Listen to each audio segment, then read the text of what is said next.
She slammed her own hand flat against the door before it could hit her face, and she screamed it right there on that porch, loud enough for the whole street to hear. "I have 3 children who haven't eaten since yesterday, and all I'm asking for is work." The door opened again, just a crack. And the woman on the other side looked at Rhea Callan's body, all of her slowly, deliberately, and said, "We don't feed strays." Then closed it again. If you've ever been looked at like you were nothing, stay with me. Subscribe. Follow this story to the very end, and drop your city in the comments. I want to see how far this story travels. Now let's begin. Rhea Callan did not cry. She had made herself that promise 3 towns ago, standing outside a sheriff's office in the rain, while a deputy told her there was nothing he could do about a man who'd taken everything she owned and left 4 people with nothing, and she had kept it every day since. She was 32 years old, and she had been humiliated in more ways than she could count, and she had decided somewhere along the way that the world was not going to get her tears on top of everything else it had already taken, so she didn't cry. She pulled her hand back from the door, straightened her spine, and turned around.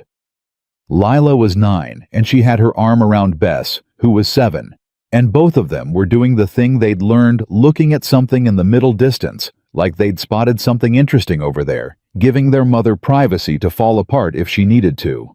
Owen was 5, and Owen had not learned that trick yet. Owen was looking straight at her with his whole face. "Mama," Owen said, "that lady was mean." "Yes, baby." "She shouldn't have said that." "No, she shouldn't have." He nodded, very serious. "Are we going somewhere else?" Rhea picked up the canvas bag.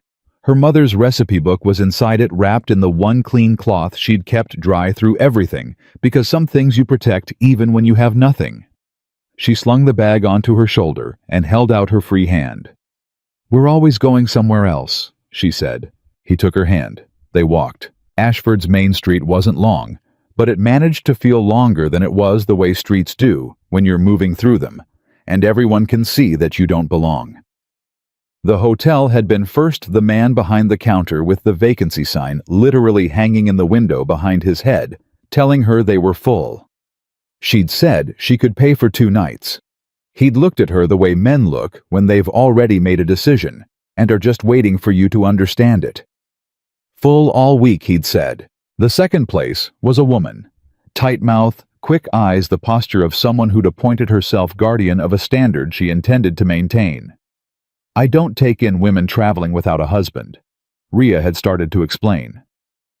The door had closed before she finished the sentence. The third man hadn't even bothered with a lie. He'd looked at her, looked at the children, said, "We don't have space for that," and shut the door with the particular finality of someone who knew he didn't have to justify himself and wasn't going to. And then the fourth. The boarding house at the end of the row, the one Rhea had saved because it looked the most ordinary, the most likely to say yes. The woman who opened it had looked at Rhea's face first, which felt almost kind, and then her eyes had traveled down and back up, and the kindness had curdled into something else entirely, and she'd said quietly, almost regretfully, "We have a certain type of guest we accommodate here, and I don't think." That was when Rhea had slammed her hand against the door. That was when she'd stopped being careful. "I have 3 children who haven't eaten since yesterday," she'd said, and her voice had come out louder than she'd intended, loud enough that a woman passing on the street had stopped to stare. "All I'm asking for is a room and the chance to work for it." The door had opened again. Just a crack. The woman on the other side had looked at Rhea, all of her slowly, the way people do when they want you to feel it, and said, "We don't feed strays." Then it closed. So now they were walking the length of Ashford's main street, the 4 of them, and Rhea was keeping her chin level and her back straight and her hand wrapped around Owen's small fingers. Because that was what you did. Because the moment your shoulders fell in a town like this, you handed them something, the confirmation they were already reaching for, the evidence that they were right to shut their doors and their faces and their decency. She would not give Ashford that. A man leaned against the post of the dry goods store and said something she didn't catch to the man beside him, and both of them laughed. She didn't turn her head. Bess pressed closer to her side, and Rhea put her free hand on her daughter's shoulder without breaking stride. "Don't listen," she said. "I'm not," Bess said. They both were. You can't choose not to hear laughter when you know it's about you. You can only choose what you do with the knowing. Lila came up on her other side. She was quiet for a moment, matching Rhea's pace, and then she said, "Mama, there's nowhere left." It wasn't an accusation. Lila didn't do accusations. It was an accounting her oldest daughter's habit of naming the truth out loud, so it could be looked at directly, dealt with directly. "I know," Rhea said. "So what do we do?" Rhea didn't answer immediately because she was still working it out, still running the numbers, the way she was always running the numbers, counting what was left in the bag and what the children needed tonight, and what could be made from what she had, and how far it could stretch, and what the next move was, and the move after that, because there always had to be a next move. She had 43 cents. She had half a loaf of bread and a small paper of dried beans. She had 3 children who were hungry and tired, and still somehow trusting her. She had her mother's recipe book. She had 4 closed doors behind her, and nothing in front of her but the end of the street. At the edge of the block where the buildings thinned and the town gave way to scrubland, and the beginning of the open land, there was a feed store. 2 men stood outside it, not doing anything particular the way men stand when the day is winding down and there's nowhere pressing to be. Their voices carried in the dry afternoon air. Voss still can't find himself a cook. 3 weeks now. 3 weeks without a decent biscuit. Them ranch hands are near ready to mutiny. Calder's particular is all Calder's desperate is what he is. Ain't had a decent applicant walk out there because it's too far and the pay ain't. Rhea stopped walking. Owen bumped into her leg. "Mama!" She was looking at the 2 men. One of them had noticed her and had taken on the slightly affronted expression of a man who's been overheard and hasn't decided yet whether to be bothered by it. She walked toward them. She was aware of what she looked like: 4 miles of road dust on her dress, a canvas bag on her shoulder, 3 children trailing behind her like a consequence, and she walked toward them anyway because she had one question and she intended to get an answer. "Voss Ranch," she said. "Which direction?" The man who'd been talking looked at his companion. The companion looked at her. "Ma'am, Voss Ranch. You said their cook left. I'm asking which direction." The first man adjusted his hat. The gesture bought him time. "It's a fair piece out, ma'am. 3 miles northeast, maybe going on 4. And Calder Voss as well." He paused, selecting his words. "He's a particular man." "How particular?" "Particular enough that he ain't found anyone in 3 weeks." "Has anyone gone out there?" A pause. The 2 men looked at each other again. "Well, no, not as such." "Then he hasn't had anyone to hire," Rhea said. "That's different from being too particular." Neither man had an answer for that. She didn't wait for one. She looked down at Owen. He was watching her with those serious dark eyes, her eyes in his small face. She crouched to his level, her knees aching with the movement and the weight of the long day. "Owen, I need you to listen to me." He listened. He was always willing to listen, which was one of the things she loved most about him. "There's a ranch about 4 miles from here. I need to go talk to the man who owns it about a job." Owen absorbed this. "Is it far?" "Yes." "Will my feet hurt?" "Probably." He considered. "Will there be food there?" She looked at him steadily. "That's what I'm going to find out." He thought about it for a long moment, with the thoroughness of a small person who has learned that these conversations matter. Then he squared his shoulders in a gesture so like something she used to do herself that it stopped her heart for just a second. "Okay," he said. "I can walk." She stood. She looked at Lila and Bess. Lila gave her a small nod, a grown woman's nod, in a 9-year-old's face. "Let's go." They went. The road northeast was packed dirt, cutting through scrubland, and the afternoon sun was still fierce, and the land on either side of them was low and sparse, and didn't offer much in the way of shade. Rhea shifted the bag from shoulder to shoulder, trying to distribute the ache. Owen lasted a mile and a half before his steps started dragging, and she lifted him onto her back without being asked, settling his weight, rearranging the bag to her front. He wrapped his arms around her neck and his legs around her waist and was asleep within 10 minutes.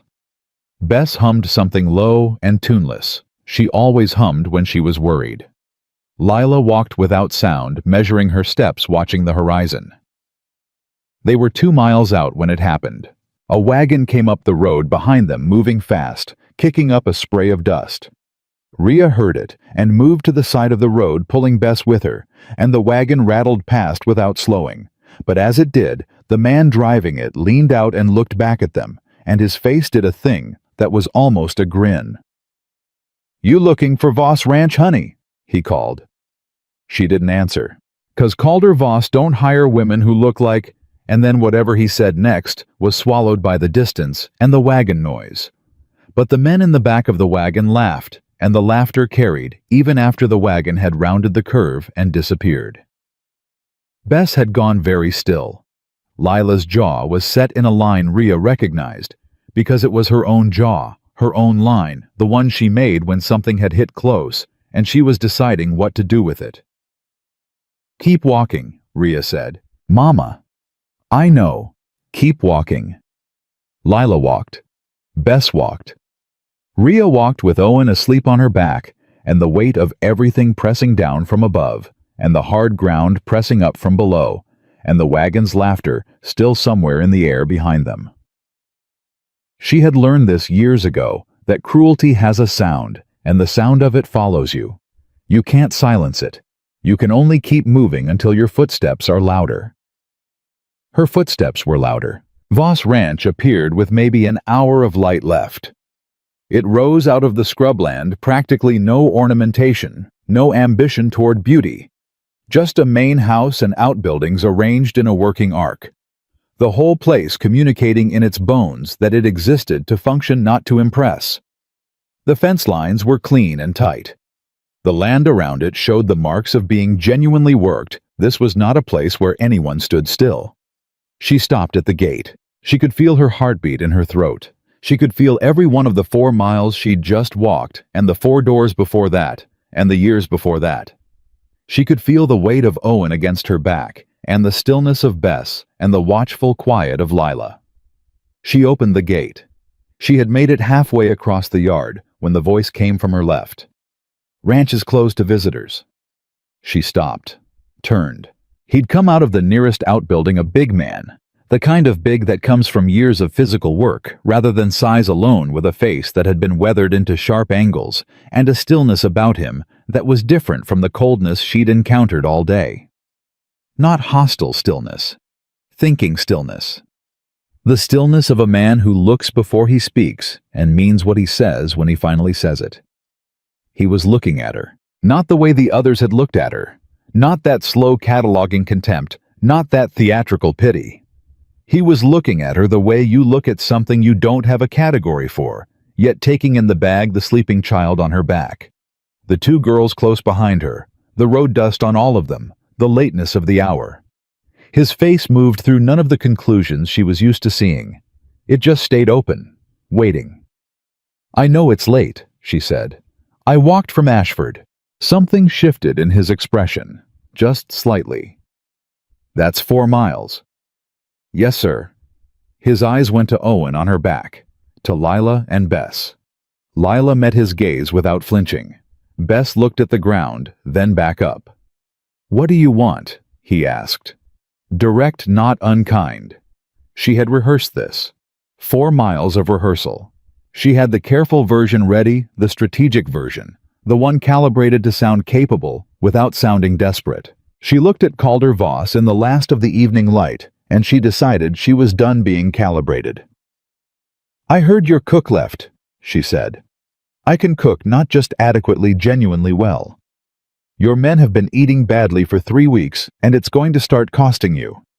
I need work and a place to sleep for me and my children. That's the situation." He didn't move. "Every door in that town just closed in my face," she continued. "I don't have references from this county. I do have 20 years of cooking in every kind of kitchen, short supplies, high numbers, hard conditions. Tell me what you need. I'll tell you whether I can do it." The silence stretched. Somewhere in the stable, a horse shifted. A ranch hand crossed the far end of the yard without looking toward them. Calder Voss said, "How many men can you cook for?" "How many do you have?" 20.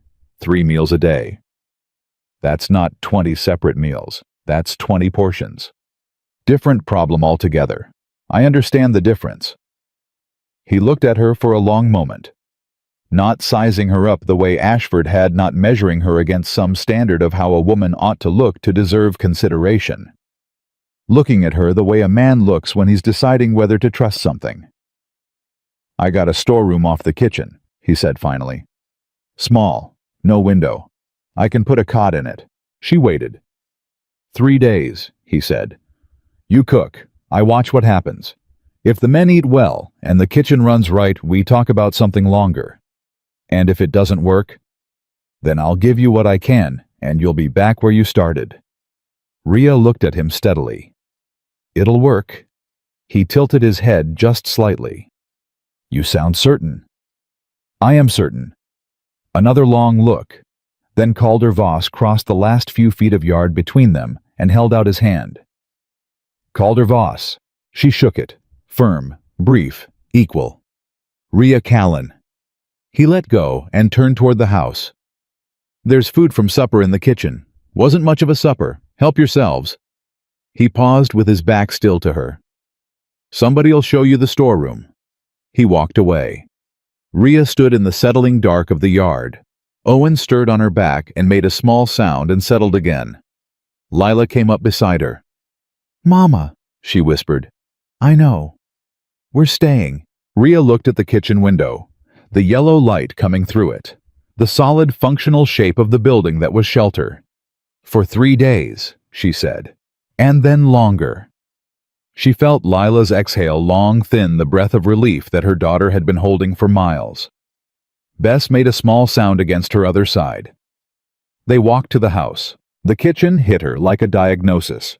She could read a kitchen the way some people read faces, and this one told her everything. Surfaces used for the wrong purposes.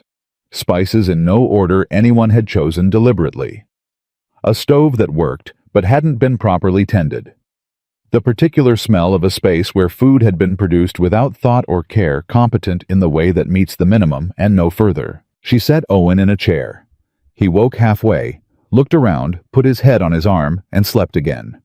She tied on her apron. She always carried her own apron the way a carpenter carries his own tools, and she looked at what was there. Bread 2 days old, a pot of beans past their prime. Butter, 3 forgotten eggs, a small amount of cornmeal. "Sit down," she told the girls. She went to work. She didn't let herself think about the day, not the doors, not the wagon, not the sound of that laughter chasing them down the road. She thought about heat and what she had and what she could make of it, because that was the work, and the work was what mattered right now. She warmed the beans and rebuilt them. Added the salt they were missing, the small additions that turn accidental food into intentional food. Made cornbread fast and small. Fried the eggs in butter until they were exactly right.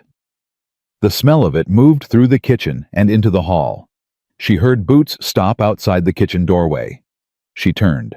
A ranch hand stood there, young, maybe 20, trail dirty, with the look of a man who'd followed his nose and was now not sure what to do about it.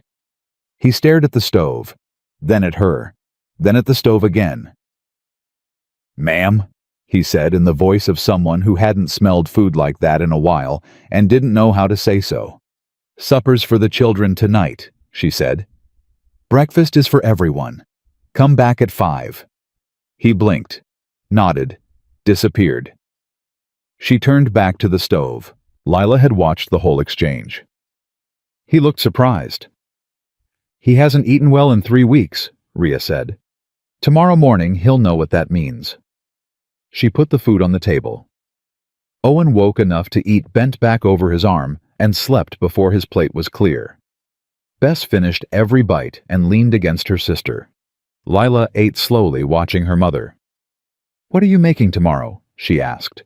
Biscuits, gravy, eggs if there are enough.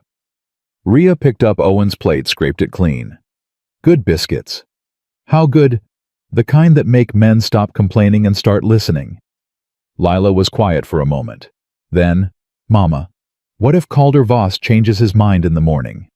Rhea hung her apron on the hook she'd already identified for it. She looked at her daughter.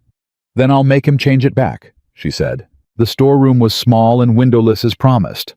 But the cot was real, and the blanket was present, and someone had been in to shift the boxes. Calder Voss, she suspected, moving fast and quiet, the way he seemed to do everything. She put the girls on the cot and settled Owen between them, and they arranged themselves automatically, the practiced ease of children who have shared tight spaces and know how to fit. Rhea sat on the floor with her back against the boxes and her mother's recipe book in her lap. She held it without opening it, felt the worn softness of the cover, the particular weight of it.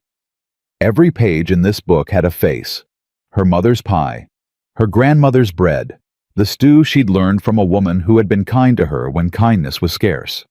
Recipes were not just recipes.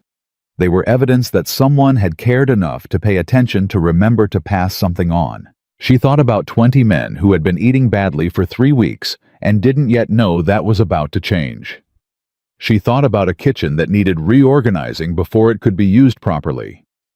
She thought about 5 o'clock in the morning and what she was going to do when she got there. She thought about Calder Voss holding out his hand. Calder Voss. Not well, I reckon you can try, ma'am. Not I don't usually, but given your situation. Just his name offered straight across, the way you offer it to someone you've decided to take seriously. She pressed her palm flat against the recipe book. She had walked 8 miles today. She had been turned away from 4 doors and laughed at on an empty road, and told in more ways than one that she was too much and not enough simultaneously. She had fed her children with what she could find and gotten them to a cot and a blanket and a room with a door that closed. Tomorrow, she would do what she knew how to do. She would cook. And something in this place, this working, functional, serious place, would shift. She could already feel it. The way you can feel weather changing before the sky shows it.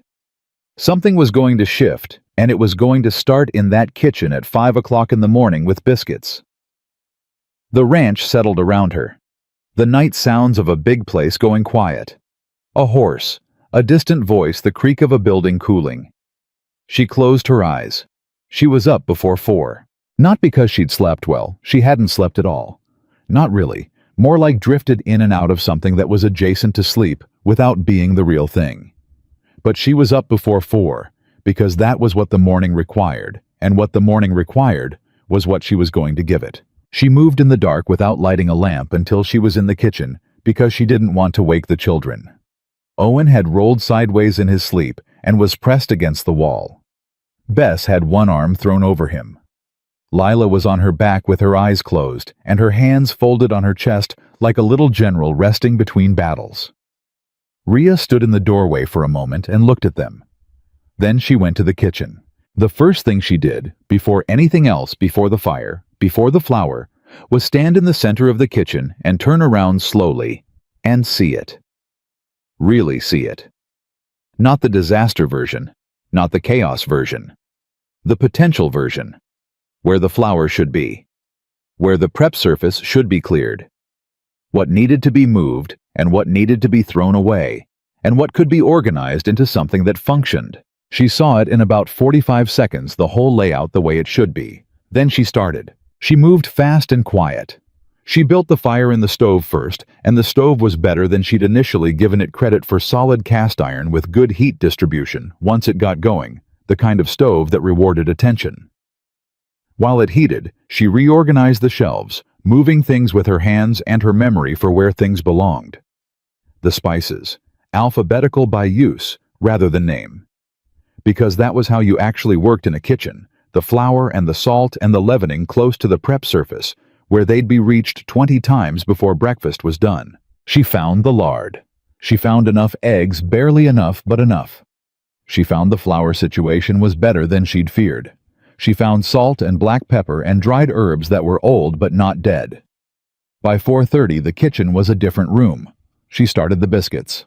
Her mother had taught her biscuits the way some mothers teach prayers, by repetition, by feel, by the particular sound the dough made when it was right. You'll know, her mother used to say. You'll know when it's ready, because your hands will tell you before your eyes do. She had thought that was fanciful when she was young. She knew better now. Her hands knew. They always knew. She cut the lard into the flour with her fingertips, working fast, keeping the fat cold, because cold fat meant flaky biscuits, and flaky biscuits meant men who stopped mid-sentence when they took the first bite. She'd seen it happen. She'd made it happen in worse kitchens than this one, with worse ingredients. She was pressing the second tray when she heard boots on the floorboards outside, more than one pair. She kept working. The door opened. She didn't turn around. "Mornin'." The voice belonged to the young ranch hand who'd stood in the doorway the night before, the one who'd followed his nose and then disappeared. He was back, and this time, he'd brought company. Two other men stood behind him, both of them in that early morning state where a person is functional, but hasn't committed to being awake yet. She slid the tray into the oven and turned around. Three men, late teens to mid-20s, range-hardened, watching her with the specific wariness of people who have been disappointed by a kitchen before and are protecting themselves against it happening again. "Breakfast is at 5:30, she said. "Not before." "Yes, ma'am." The young one, she would learn later, his name was Cody, didn't move. "It smells—" He stopped, started again. We could smell it from the bunkhouse." "Good," she said. "That means it's working. 5:30. They went. She turned back to the stove. She made gravy from the drippings with flour and milk. Real gravy, not the pale, defeated approximation that comes from a kitchen that doesn't care. She made eggs in 2 big pans, scrambled through with a patience that most short-order cooks skipped because they didn't know it mattered. It mattered. It was the difference between eggs that were food and eggs that were something else. Something that said to the person eating them, "Someone thought about this. Someone thought about you." At 5:28, Lila appeared in the kitchen doorway. She was dressed, hair already braided, Bess behind her and Owen behind Bess, all three of them assembled with the efficiency of children who had learned to be ready. "Can we help?" Lila asked. "Can you carry without dropping?" "Yes." "Then get those plates to the table." At 5:30 exactly, the bunkhouse door opened. She heard them coming, the sound of 20 men crossing a yard in the morning boots and voices, and the low, particular grumble of people who have been conditioned to expect disappointment. She heard the hesitation at the cookhouse door, the way the sound changed when they came inside, and whatever they'd braced themselves for wasn't what they found. She was at the stove. She heard Cody say something. She heard another man respond. She heard, and this was the thing. This was what she'd been working toward since 4 in the morning. She heard the silence that fell over a room full of men when they sat down and the food was placed in front of them. A real silence. The kind that means something. She kept her back to them. She kept working. Then she heard it, the exact thing she'd told Lila it would be. One voice somewhere in the middle of the room. "Lord Almighty." Not loud, almost quiet, reverent in the way that men who would never set foot in a church can still sometimes say something like a prayer. She permitted herself a small private smile in the direction of the stove. Then she loaded the next plates. She brought them out herself. She moved through the room, and she put food in front of people, and she looked at their faces, and she saw what she always saw, what she had always seen. The thing that had made her understand years ago that cooking was not about food. It was about the moment when someone looked down at a plate and felt in some small and wordless way that they had been considered. An older man with a gray beard at the end of the table, she'd learned his name was Walt, looked up at her when she set his plate down. He had the eyes of someone who'd spent enough years in rough circumstances that he didn't expect much, and expected himself not to expect much. "Where'd you come from?" he asked. "Ashford," she said. "Walked." "Yesterday." He looked at her plate, back at her. "With 3 children." "With 3 children," she confirmed. Walt picked up his biscuit. He broke it in half and looked at the inside of it and didn't say anything for a moment. Calder said you got 3 days, he said. That's right. Walt put the biscuit in his mouth. She watched his face. She always watched faces. It was the only honest feedback a cook ever got before opinions formed and politeness kicked in that first involuntary moment of tasting something. His eyes closed. Very briefly. He opened them. You ain't gonna need 3 days, he said. She was back at the stove before Calder Voss came in. She knew he'd come. She'd expected it had registered in some peripheral way the moment the cookhouse door opened again, and the room's energy shifted the way it shifts when someone with authority enters a space. She kept her attention on the skillet. His boots stopped a few feet behind her. Men are quiet, he said. Good quiet or bad quiet? Good quiet, he paused. Very good quiet. She flipped the last of the eggs and kept going. There's a plate for you. He didn't move immediately. She had the sense of him looking at the kitchen, seeing what she'd done to it in the space of a morning, the reorganization, the order that hadn't existed the night before. You were up early, he said. Kitchen needed work before food was possible. When did you start? Before 4. Another pause. I told you 5:30. You told me 5:30 for the men, she said. The kitchen needed more time than that, so I gave it more time. He was quiet. She turned around and held out the plate. He took it, looked at it, looked at her. Sit down, she said. It's better warm. He sat. She had not expected that, had half expected him to take the plate and go to eat, standing the way men with a great deal of responsibility often ate, consuming food as fuel between tasks. But he sat at the end of the table where 2 of the ranch hands had just vacated, and he put a biscuit on his fork and he ate. She watched his face. It was harder to read than most. The stillness of it was habitual. A face that had learned to stay neutral. But she was good at this, had been doing it her whole life, and she saw what was there. He ate the whole plate. He ate it slowly, which was the honest version a man eating fast has somewhere to be. A man eating slowly has decided the food deserves his attention. When he was done, he set down his fork and looked at her. Where did you learn? He asked. My mother. Then necessity. Necessity. When there isn't enough, you learn to make what's there go further than it should.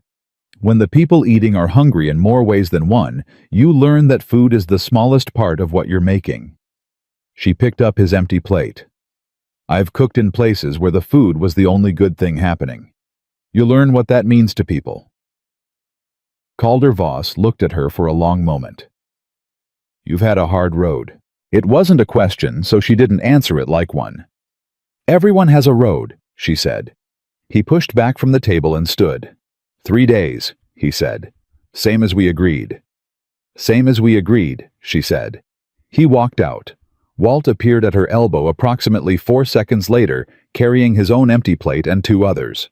Told you, he said. Didn't need 3 days. Let me get through lunch first, she said. He snorted. It might have been a laugh. Lunch was harder because she was cooking without the element of surprise.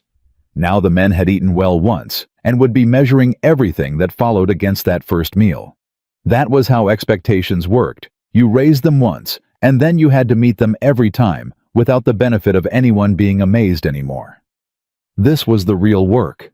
Not the first impression, but the sustained one. She made soup from what she had, a bone she'd found in the cold store that had been there long enough. She wasn't sure what it had been part of, but it still had goodness in it, and goodness was goodness, regardless of origin.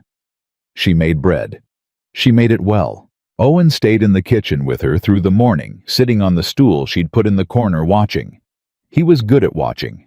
He had the particular patience of a small person who learned early that the adults around him were doing something important, and that the watching was its own kind of participation. Bess had found her way to the yard, drawn out by the sounds of horses. Lila had come to Rhea around mid-morning with a question that wasn't a question. Is there something I can do?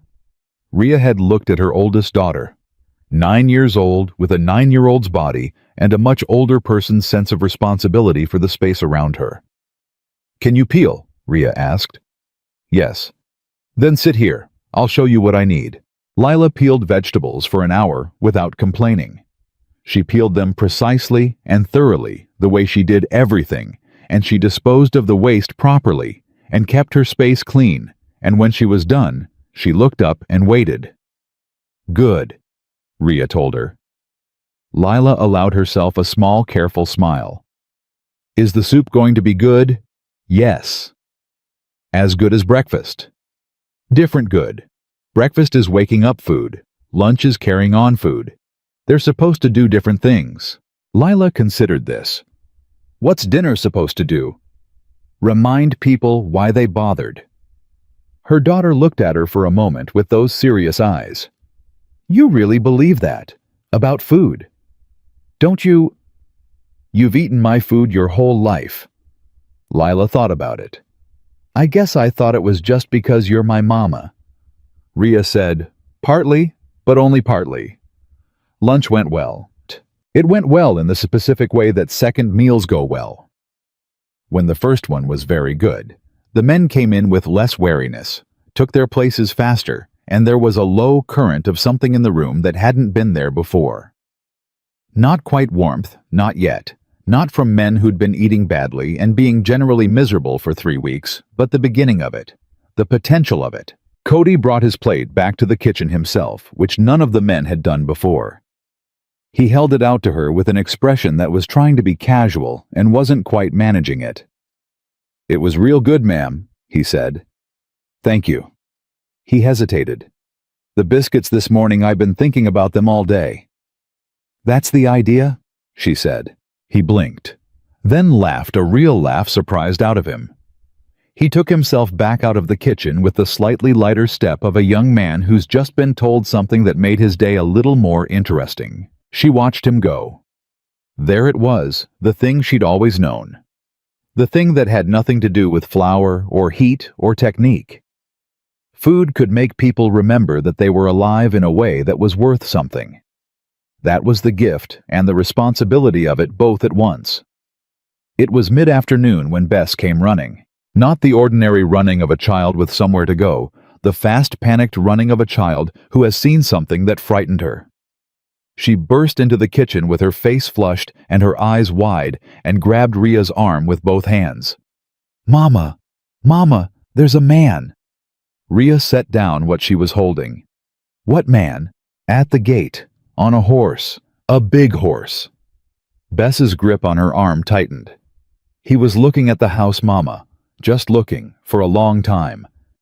And then he said something to the man with him, and they both laughed and rode away. "But Mama..." She stopped. "What?" "He was looking at the house the way that man used to look at Papa's store," Bess said, "before everything went wrong." Rhea went very still. Bess was 7. 7-year-olds did not always have the vocabulary for what they'd seen, but they always had the memory for how something felt. And her daughter's face right now, that particular expression, that specific recognition, it was not the face of a child who'd been frightened by a stranger on a horse. It was the face of a child who'd recognized something. "What did he look like?" Rhea asked, keeping her voice even. "Old and fat, and he had a gold..." Bess touched her own vest. "On his jacket, something gold." Rhea breathed out slowly through her nose. She picked up her daughter's hands and held them. "You're all right," she said. "Thank you for telling me." "Who was he, Mama?" "I don't know yet," she said, "but I'm going to find out." She found Walt 20 minutes later near the stable. "Man at the gate this afternoon," she said. "On a good horse. Large man, older gold, something on his jacket. Who is that?" Walt's face did something, a small complicated movement that traveled through several expressions before settling into something careful. "You saw him?" he asked. "My daughter did." He was quiet for a moment. He picked up the brush he'd set down when she approached and held it without using it. "That'd be Marcus Hendrick," he said. She waited. "He owns most of the east side of the county," Walt continued. "Businesses, land contracts. He's..." Another pause. "He's been trying to buy this ranch for 2 years. Calder won't sell." "Why does he want it?" "Water rights. Voss Land sits on the best water source in 30 miles. Hendricks got plans for the county, big plans, and Voss Ranch is in the middle of them, whether Calder wants to be or not. And Calder won't sell, Rhea repeated. No, ma'am. Which makes Mr. Hendrick a man who's used to getting what he wants and isn't. She looked at the gate, though she couldn't see it from here. What does he do, she said, when he doesn't get what he wants?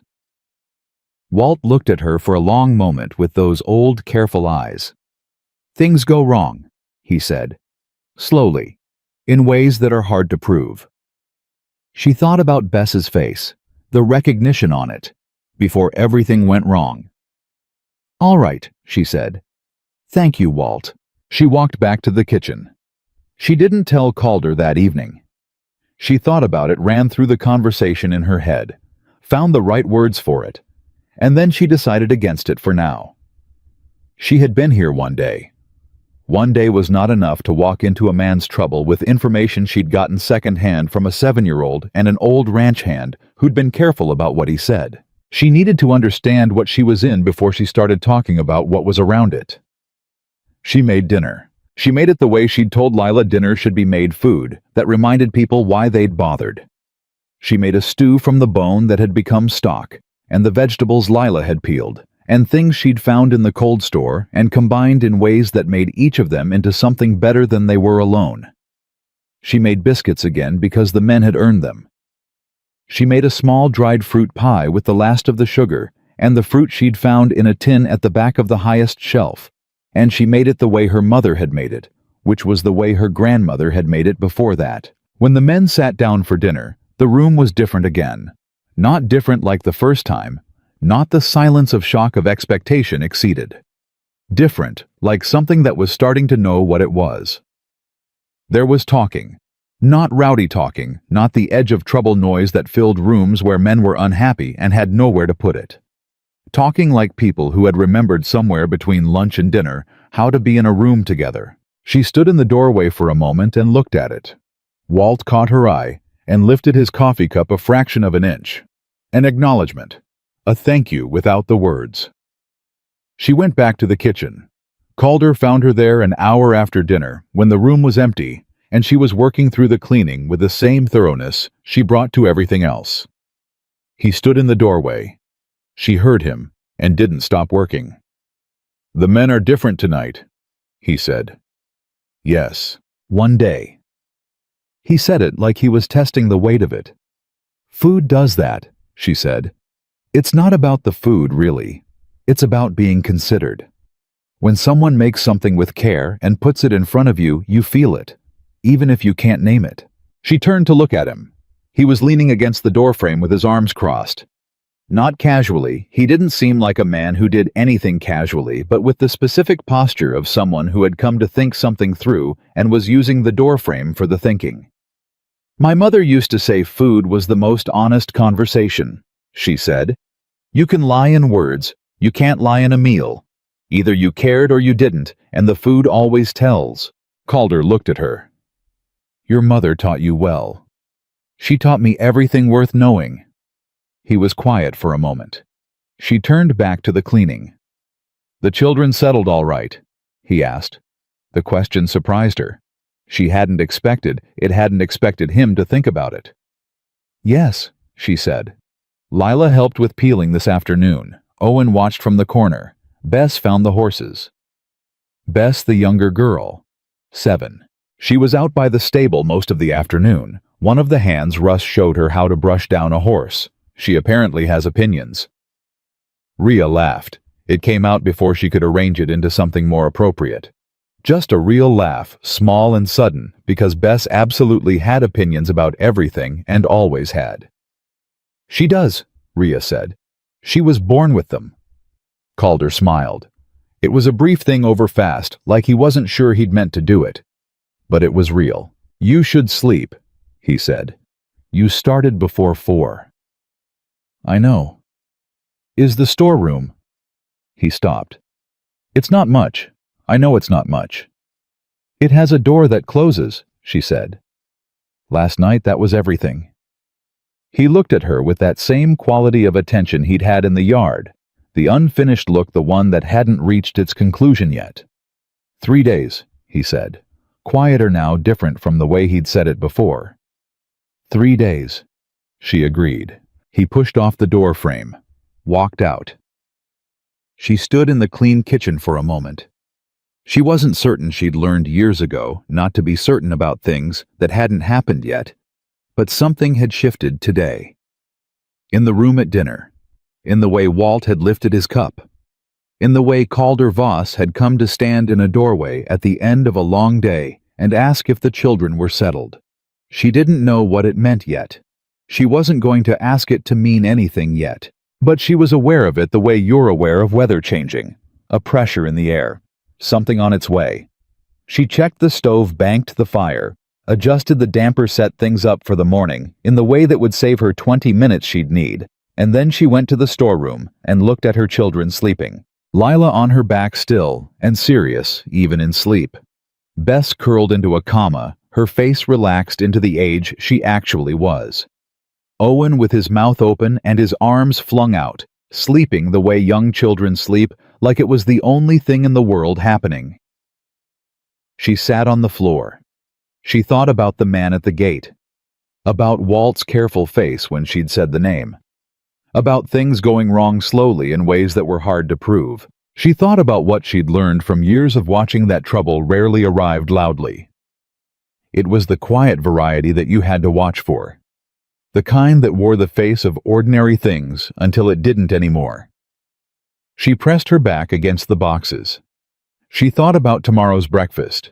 She thought about what she needed to observe and what she needed to understand before she'd have enough to know what was coming. She was not afraid exactly. She had been afraid in her life and she knew what it felt like, and this was not quite that. This was the other thing, the alert, watchful state that came when you recognized that the ground had more to it than the surface suggested. She had walked 8 miles yesterday. She had been rejected and laughed at and told to go away. And she was still here. She was still here, and the kitchen was clean, and the men had eaten well, and her children were asleep, and whatever Marcus Hendrick had been looking at from the gate, he had not yet seen what she was.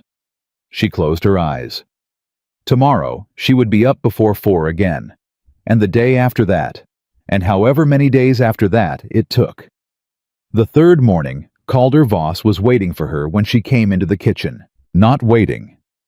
The way a man waits when he has bad news. Not that particular stillness. Not that careful face. He was standing at the window with a cup of coffee he'd made himself, and he turned when she came in, and his expression was the same one she'd been trying to read since the first night in the yard. Open, unfinished, working toward something. 3 days, he said. She untied her apron from the hook and tied it on. 3 days. Today's the 3rd. I know what day it is. He set his cup down on the table. I want to talk to you after breakfast, about something longer. She had known it was coming, had felt it building the way she felt weather, but hearing it said directly still moved something in her chest. She kept her face professional, kept her hands moving toward the flour bin. After breakfast, she agreed. There's something else. She stopped. Ryder came in last night, Calder said. From town. Brought a message. He paused. Marcus Hendrick is calling a meeting of the county merchants this Friday. He's proposing a supply agreement everyone in the county signs with his distribution company exclusively, or they lose access to the road contracts he controls. Rhea turned around. He controls the road contracts. Bought the county commissioner 18 months ago, Calder said, with the flat directness of a man stating a fact he found contemptible. Not literally, but close enough. And if you don't sign, then the supplies I need for this ranch come through routes that add 3 days to the delivery time and 40% to the cost. He looked at her steadily. At 40% above cost, this ranch stops being profitable in about 4 months. She thought about Walt's words. Things go wrong. Slowly. In ways that are hard to prove. This is about the water rights, she said. Something shifted in his face, very small. Walt told you. My daughter saw a man at the gate 2 days ago. She recognized something in the way he looked at the house. I asked Walt who it was. Calder was quiet for a moment. Your daughter. Bess, she's 7. She saw the same look on a man's face once before when my husband still had his store. She held his gaze. She's not wrong about what she saw. He picked up his coffee cup again, held it without drinking. The meeting is Friday, he said. I've got 4 days to decide whether to sign or refuse and start figuring out how to survive the consequences. What does your instinct tell you? My instinct tells me that a man who needs me to sign that bad has a reason I haven't seen yet. He looked at her directly. And that whatever he wants the water for isn't something I want my name attached to. She nodded once, turned back to the stove. After breakfast, she said. We'll talk about both things. He finished his coffee and walked out. She made biscuits. She made them the way she made everything, with her full attention, all of it, because the moment you started dividing your attention in a kitchen was the moment something suffered. But underneath the work, her mind was moving. Marcus Hendrick at the gate. Marcus Hendrick and his road contracts and his county commissioner and his supply agreements that weren't quite coercion, but functioned exactly like it. And now a meeting on Friday in Calder, with 4 days to decide how to stand against something that had been built specifically to make standing impossible. She thought about her children asleep in the storeroom. She thought about the fact that she had arrived at this ranch 3 days ago with nothing, and had built something not much, not yet, but something real. And she thought about what it meant that the thing trying to break this place had apparently been patient enough to wait 2 years, and was only now beginning to move. Patient things in her experience were the most dangerous kind. The biscuits came out perfect. She loaded the platters and sent Lila and Cody carrying them through to the cookhouse and stood at the stove for one more moment with her eyes closed, running through everything she knew and everything she didn't know and what the distance between those two things meant. Then she went to feed 20 men. The cookhouse had changed in 3 days. She noticed it the way you notice the change in a room when something fundamental has shifted. Not the furniture, not the walls, but the feeling of people in it. Men who had been eating in the specific communal misery of people who are fed but not nourished, were eating now like people who expected something good and were getting it, and that expectation had changed how they sat, and how they talked, and how they looked at each other. Walt was already at the table when she came in with the last platter. He looked up at her and nodded once. His version of applause. "Third day," he said. "Third day," she confirmed. "Reckon there's a fourth." She set the platter down. "Ask Calder." Walt's eyes moved to the door to where Calder had just walked in hat in hand, moving to the far end of the table, the way he always did, not calling attention to himself in the room, just taking a place and being in it. "Don't need to," Walt said quietly. "Reckon I can see the answer from here." She went back to the kitchen. The conversation after breakfast was not what she'd expected. She'd expected an offer practical, direct a number, and a set of conditions. What she got instead was Calder sitting across the work table from her, with his hands flat on the surface, and looking at her with that unfinished expression, and saying, "I want to know what you need." She blinked. "I'm sorry. Not what you'll accept," he said. "What you need, for yourself and the children. What would make this place actually work for you, not just survivable?" She hadn't been asked that in a very long time. She wasn't entirely sure anyone had asked her that exactly in those words in that order, with that particular quality of meaning it. She looked at him for a moment. "A real room," she said. "Not the storeroom. Somewhere the children can each have space. Lila needs room to read, she goes through books fast, and she needs a surface for it. Owen needs to run or he gets into things." She paused. "I need the kitchen to be mine, not just borrowing it mine.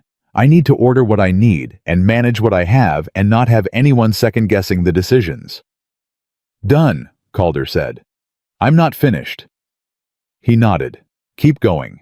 "I need to know about Hendrick," she said. "Not the version you'd tell someone you weren't sure about. The real version. Because I've been here 3 days, and I've already started understanding the shape of this problem. And I can't help you navigate it if I'm working with half the information." The room was very quiet. He looked at her for a long moment.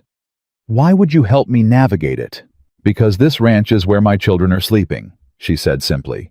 which makes it my problem too. Something crossed his face, something she didn't have a name for yet. He leaned back. He talked. Marcus Hendrick had come to the county 6 years ago with capital from back east, and the specific kind of ambition that recognizes opportunity in other people's limitations. He'd bought distressed properties, called in favors, built a network of obligations that looked like business relationships until you tried to step outside them and discovered they functioned more like walls. The water rights on Voss land were the last piece of something larger, a development project Calder suspected that would bring industry to the county in ways that would make certain men very rich and certain others irrelevant. He tried to buy you out directly, Rhea said, 3 times. The offers were good, better than good. Why didn't you sell? Calder looked at his hands on the table. This land was my father's, and his father's before that. And, he stopped, started differently. The men who work here. Walt's been on this land 30 years. Cody grew up on it. If I sell, they're gone. All of them. Hendrick doesn't want the ranch. He wants the water and the acreage. The people are nothing to him. She nodded. So he moved to pressure instead of purchase. The cook leaving wasn't an accident, Calder said. The offer she got from that mining outfit came through a man who works for Hendrick. I can't prove it, but I know it. She absorbed this. And the supply meeting Friday is the next step. And if I refuse to sign the step after that will be something else. It'll keep coming. He looked up at her. That's the real version. Thank you, she said. You're not frightened. I didn't say that. You look. He paused, searching for the word. You look like someone who's been in bad weather before and knows how to find the direction of it. She almost smiled. I've been in bad weather, she said. I've also learned that the worst part isn't the storm itself. It's not knowing it's coming. She stood. She picked up a cloth and folded it more for something to do with her hands than because it needed folding.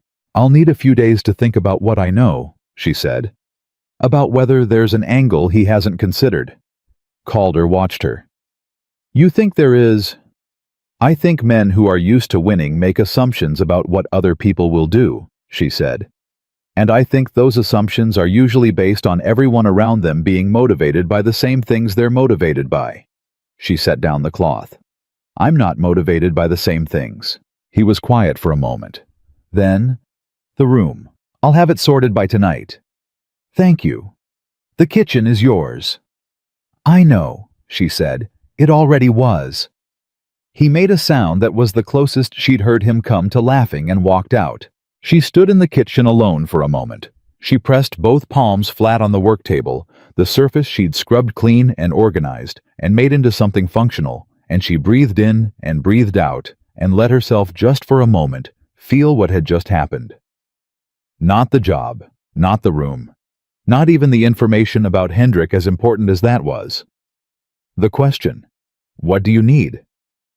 She picked up her cloth and went back to work. It was Lila who noticed first. She came in at mid-morning the way she always did now, checking in, making herself useful, watching everything with those precise, quiet eyes, and she stood in the kitchen doorway for a moment before she said, Mama, something's happening in town. Rhea turned. What do you mean? Cody went to fetch the flower order. He's been gone 3 hours. He should have been back in 1. Lila's voice was even. She was reporting, not panicking. Walt's been looking at the gate every 10 minutes. He thinks I haven't noticed, but I have. Rhea set down what she was holding. Where's Owen? With Bess, near the stable. Keep them there. Don't let them near the gate. Lila nodded and went. Rhea found Walt at the fence line. She didn't approach carefully. She walked straight to him with the directness she'd learned was the only language he respected. Where's Cody? She asked. Walt pulled on the brim of his hat. Probably held up in town. Held up how? He was quiet for a moment. Hendrick's man runs the flower supply in Ashford. If he got word that Calder's hired permanent... He stopped. Say it straight, she said. Walt looked at her. If Hendrick thinks this ranch is stabilizing, he'll start moving faster.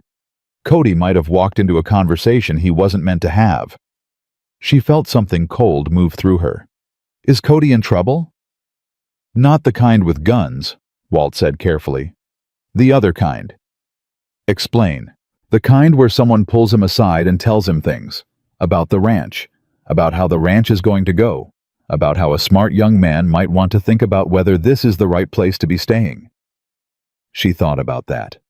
About a 20-year-old who'd followed his nose to a kitchen doorway and laughed when she'd surprised him and carried platters without being asked. He'll be back, she said.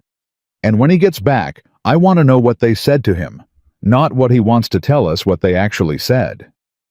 Walt looked at her with those old, careful eyes. You know a lot about how this works. I've watched people lose things before, she said. I know how the losing starts. Cody came back at noon. He came in fast, tied the horse sloppy, which meant he was agitated because she'd noticed in 3 days that Cody was meticulous about the horse and came into the cookhouse with a face that was working hard at being normal and not quite getting there. She put a plate in front of him before he could say anything. He looked at it, then at her. Eat first, she said. He ate. She waited. She'd learned a long time ago that people told the truth better on a full stomach, not because food made them honest, but because hunger made everything feel more urgent than it was, and urgency made people edit. When the plate was clear, she refilled his coffee and sat across from him. Tell me, she said. He wrapped both hands around the cup. He was 20 years old, and he was trying to decide something. Man at the supply store, he said. Hendricks man. He wasn't rude about it. He frowned, like the not rudeness bothered him more than rudeness would have. He just said things, casual, like he was just making conversation. What things? That the ranch had been struggling, that everyone knew it was struggling, that Calder was... Cody stopped, his jaw tightened. That Calder was a proud man who didn't always see what was right in front of him, and that a young man who was thinking about his future might want to consider whether this was where he wanted to put his roots down. Rhea nodded slowly. And the flower... Cody's expression changed. He said there was a problem with the order, processing delay, maybe a week. A week, she said flatly. Maybe 2. She was quiet for a moment. Hendrick was moving faster than she'd expected. Not Friday's meeting, that was the official move, the documented one. This was the pre-move, the softening up. Did you say anything to him? She asked. I said I'd tell Calder. Cody looked at his hands. And then I said... He stopped again. What? He looked up at her, and there was something in his face that was young and embarrassed, and also underneath that something that was not embarrassed at all. I told him the ranch had the best cook in the county now, he said, and that I wasn't going anywhere. She looked at him for a moment. Finish your coffee, she said, and then go find Calder and tell him everything you just told me exactly as you told it. He nodded. He drank. At the door he stopped and turned back. Ma'am, that thing you said the first morning, about coming back at 5. Yes. I didn't know it then, but that was... He searched for the word. That was the first time in 3 weeks anything around here felt like it was going to be okay. She held his gaze. It is going to be okay, she said. Go find Calder. He went. She stood in the kitchen, and she thought. A flour delay was not a crisis on its own. She'd built menus out of less than what was currently in the cold store, and she knew how to stretch what she had. But it wasn't about flour. It was about what came next. The flour today, and the question was what tomorrow and the day after, and what arrived at the gate on Friday dressed as a business meeting. She needed to think about what she had that Hendrick didn't know about. The answer, she realized, was the room. Not a physical room, the room that had been made in 3 days in the hearts of 20 men who'd been eating badly and living in the accumulated misery of that, and who were now eating well and living in the entirely different accumulated effect of that instead. Hendrick was assuming that the ranch's instability was about land and money and water rights. He hadn't considered the kitchen. She started on dinner. She made the best meal she'd made since she arrived. Not because she was performing, not because she needed to prove something, but because she understood now that the table in the cookhouse was not just a table. It was the thing this ranch was built around.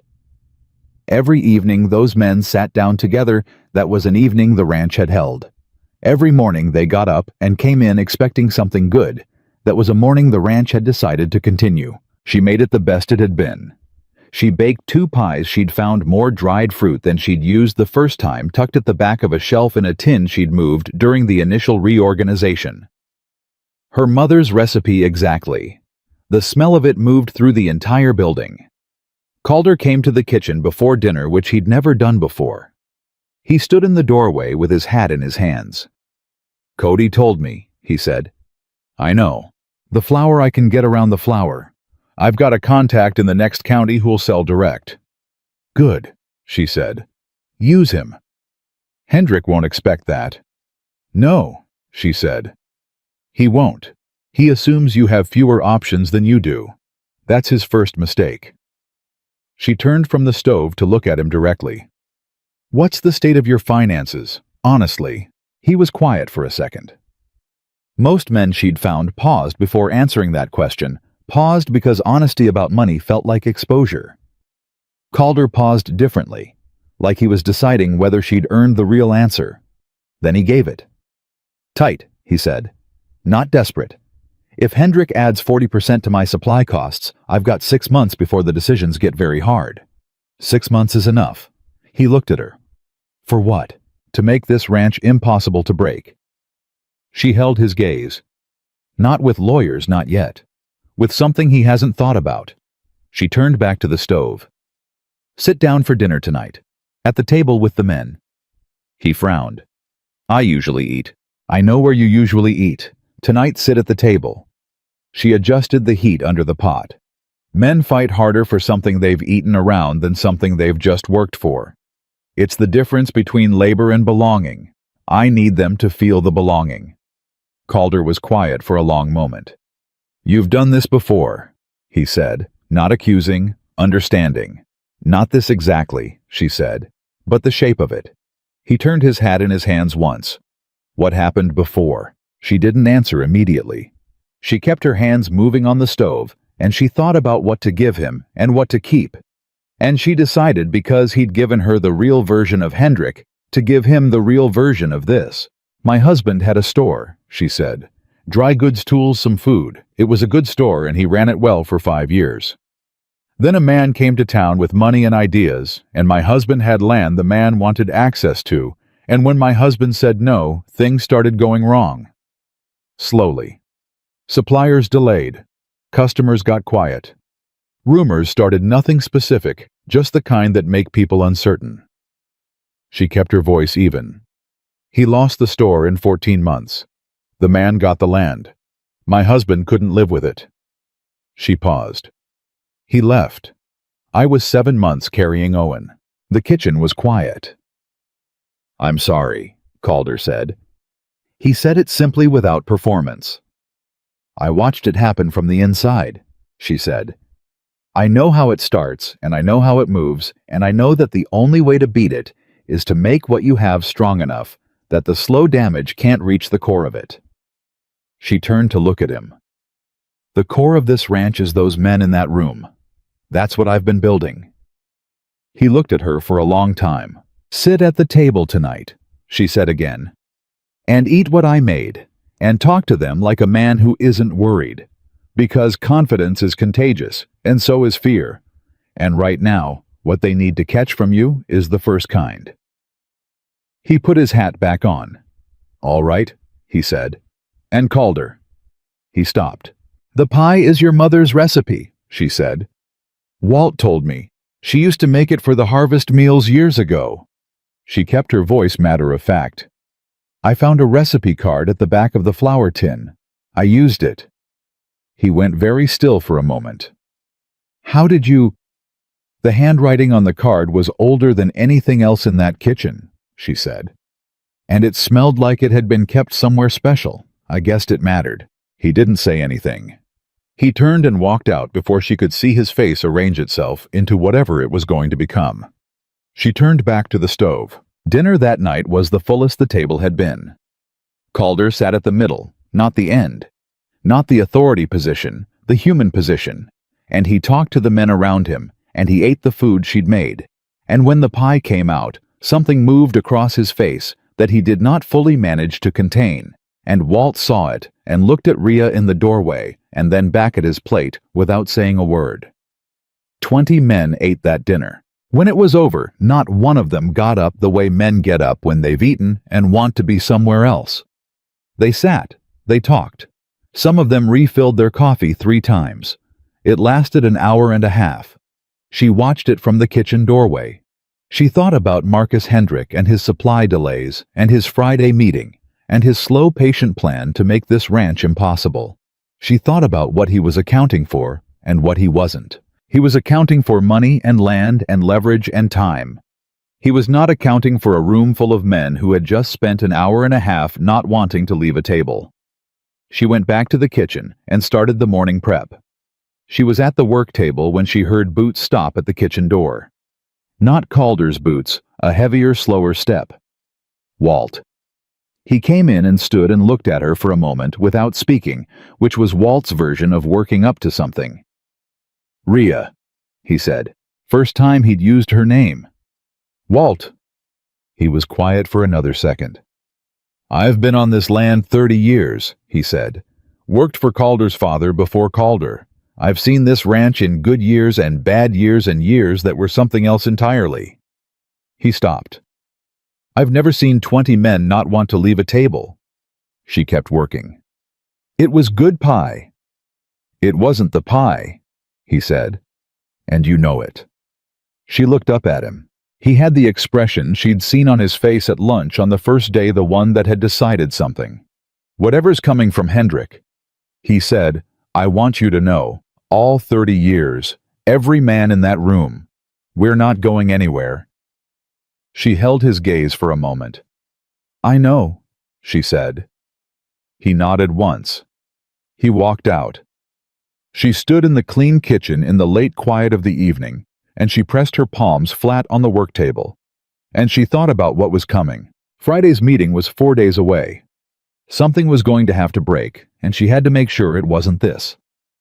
The Thursday before the Friday meeting, 3 things happened before breakfast was on the table. The first was that 2 of Calder's ranch hands quit. She heard it from the kitchen.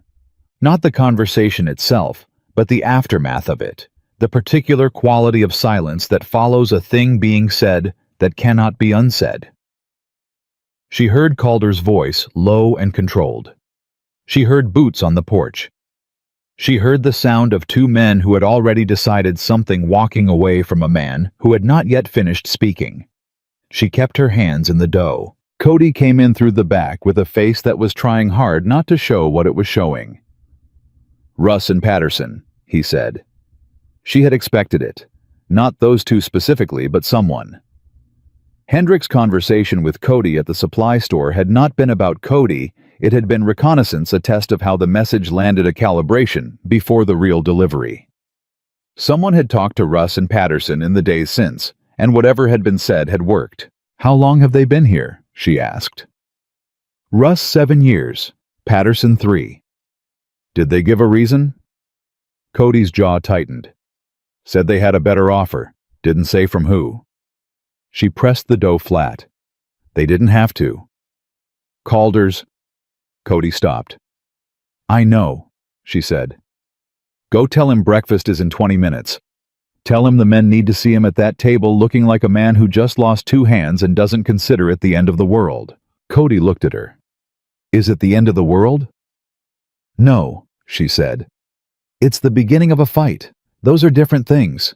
He went. She finished the biscuits. She made them larger than usual, browned them a fraction deeper, made them the kind that filled a hand, and asked something of the person eating, made them, in other words, like food, made by someone who was not afraid. Because the men at that table would taste the difference between food made in fear and food made in steadiness, and they would feel it in themselves without being able to name it, and that feeling was what she needed them to carry into the rest of the day. Calder came to the table. He sat at the middle, same as the night before, and he ate and he talked to the men around him about the work of the day, what needed doing on the east fence, what the water situation was in the north pasture. Ordinary ranch business delivered in the voice of a man who had a full agenda and intended to get through it. She watched from the kitchen doorway. He was good at this, better than she'd expected. Whatever he was feeling about Russ and Patterson, and she had no doubt he was feeling something. 7 years and 3 years were not nothing. He had set it aside with the specific discipline of a man who understood that what other people saw on his face today would determine what they believed was possible tomorrow. Walt caught her eye across the room and nodded once. She went back to the stove. The second thing happened at mid-morning. A wagon came up the road and stopped at the gate, and the man driving it was not anyone she recognized. He came to the house with a document in his hand and asked for Calder Voss, and the way he held the document with the careful neutrality of someone delivering something they're being paid to deliver and don't want to be associated with told her everything about what was in it before Calder opened it. She was close enough to the porch to hear. Calder read it. She watched his face read it, watched the line of his jaw and the set of his shoulders and the controlled stillness that was different from his usual stillness, tighter, held harder. The man drove away. Calder stood on the porch for a moment, with the document in his hand. She came out. "What is it?" she asked. He held it out without speaking. It was a legal notice, filed with the county office. Marcus Hendrick was contesting the water rights to the eastern section of Vossland, claiming that historical usage records showed prior claim. The filing was dated 3 days ago, which meant it had been prepared before Friday's meeting was even announced. It had been waiting. "He filed before the meeting," she said, "so that refusing to sign looks like defiance on top of an existing legal dispute," Calder said. "So that every merchant at that meeting can see I'm already in a fight and decide I'm the unstable party." He took the document back. His hand was steady. His voice was steady. "It's a good move." "It's a patient move," she said. "He's been building this for a while. Years." He folded the document. "My father had a dispute with Hendrick's predecessor about those water rights. It was settled. Properly legally settled. But the records from that settlement are 20 years old, and in a county office that Hendrick has had access to for 18 months. He looked at her directly. "My lawyer is in the next county. If he's received a copy of this filing, and he will have by tomorrow, he'll need time." "How much time?" "More than we have before Friday." She thought for a moment. "Does the settlement documentation still exist?" "Somewhere. Yes. My father kept records." "Where?" He looked at her. "In the house." "Then after lunch," she said, "we find them." He was quiet for a moment. "Rhea." "Yes. This isn't your fight." She looked at him steadily. In the 4 days she'd been here, she had heard him say things that were direct, and things that were careful, and things that were both simultaneously. This was something different. This was a man giving her a door marked exit and meaning it genuinely, which was rarer than it should have been in her experience. "You hired me to cook," she said. "I'm aware of that, and I'm going to cook dinner tonight regardless of what you say next. But I've been watching men like Hendrick work since my husband's store had a future, and I'm telling you that what's in that document is designed to make you feel alone in a fight that has a witness."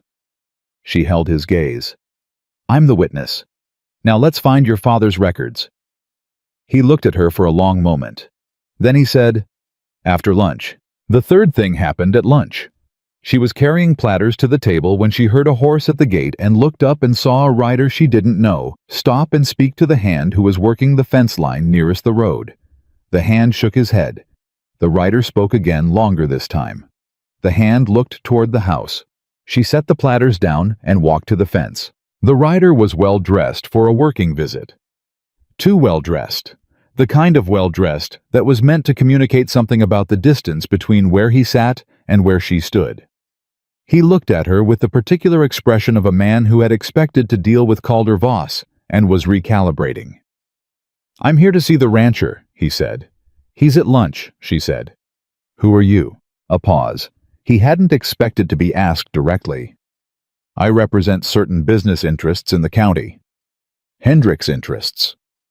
Something moved across his face. Not quite surprise, but the adjustment a person makes when they realize the situation is different from their briefing. "I have a message for Mr. Voss," he said. "I'll give it to him. It's meant to be delivered directly." "Mr. Voss is eating," she said. "He eats lunch with his men every day. You're welcome to wait, or you're welcome to give me the message. Those are the options." He looked at her for a long moment. She looked back with the same quality of stillness she'd been developing for years. The stillness that came not from passivity, but from the decision not to be moved. He reached into his jacket and produced an envelope. "See that he gets it," he said. He said it in the tone of someone who is accustomed to that sentence being the end of things. She took the envelope. She nodded once. She walked back to the house. She put the envelope on the work table. She went back and finished serving lunch. She watched Calder at the table, and she did not interrupt the meal because the meal was more important than the envelope, and she was certain enough of that to stake the timing on it. When the men had eaten and the table was clearing, she brought him the envelope. He read it there at the table with Walt still in his chair across from him, not pretending not to watch. When he finished, he set it down flat on the table and looked at it for a moment, the way a man looks at something that has confirmed what he already knew. "Offer," he said. "Final offer," the letter says. 60% above market value for the full property. Good through Friday noon. Walt made a sound. "If I don't accept by Friday noon," Calder continued, "the legal contest on the water rights goes forward. The supply agreement terms become mandatory for county road access, and—" He stopped. He picked the letter up again and read a specific line a second time. "And he's filing a secondary complaint with the county board about improper housing of non-employees on ranch property." The kitchen went quiet. She felt it, the specific quality of silence that follows a blow aimed precisely at the most vulnerable point. Her, the children, the storeroom she'd been given, the room she'd moved to. She was the secondary complaint. Walt's chair scraped back. "I know what it is," Calder said. His voice had gone very quiet, the specific quiet of something pressed down hard. He looked up at Rhea. "He's been watching the ranch since before I arrived," she said. Her voice was steady. She was choosing it consciously, the way she'd chosen everything since the first slammed door. He knew immediately. "The letter was prepared, you said. This line was already in it." She looked at him directly. "It means he expected you to hire someone. He built in a lever." "Against you," Calder said. "Against you through me," she said. "I'm not the target. I'm the instrument." She watched him process that. Watched the stillness in his face do what it did, hold. "He needs me gone," she said. "Not because I'm a threat. Because a stable kitchen means stable men, and stable men means you can hold longer than his financial pressure is designed to outlast." She pulled out the chair across from him and sat down. "He understands what I've done here, maybe better than I expected." Walt leaned forward. "Then we make it clear she stays." "Legally," Calder said. "She's employed. I can document that. The housing is employment accommodation." He was already working it through. She could see it, the methodical movement of a man solving a problem as he spoke it. "He won't succeed with the complaint, but it costs time and it costs attention, and it puts her name in a document she never agreed to be in." He looked at her. "Rhea," he said, "I need to say something." She waited. "When I gave you the 3 days," he said, "I wasn't making a promise about what came after. I didn't have the right to make that promise. And now what's come after has got your name in a legal filing in a county where you need to make a life for your children. And I need you to understand that if you want to step back from this, from all of this, I will make sure you have what you need to go somewhere he can't reach." The cookhouse was very quiet. She looked at Calder Voss across the table. She thought about the door she'd held herself up against in Ashford. The woman who'd called her a stray. The wagon on the road. She thought about Owen's shoulders squaring up for a 4-mile walk, and Lila's nod that said let's go, and Bess finding opinions about horses within 12 hours of arriving somewhere new. She thought about 20 men who didn't want to leave a table. She thought about her mother's recipe card at the back of a flour tin. "When I was 7 months carrying Owen," she said, "and my husband was gone, and the store was gone, and I had 2 daughters under 8 and no money, and nowhere particular to go, an old woman in the next town took me in for 3 weeks. She didn't know me. She just saw what I was and what I needed, and she opened the door." She looked at Calder steadily. "I've been looking for a door like that ever since, and I found one here. And I am not walking back through it because Marcus Hendrick put my name on a piece of paper." Walt made a sound that was not quite words. "He wants me scared," she said. "He wants you to think you're protecting me by letting me go. And he wants the kitchen cold and the men eating badly and the 6 months he's trying to bankrupt you down to 4. She put her hands flat on the table. "So here's what we're going to do.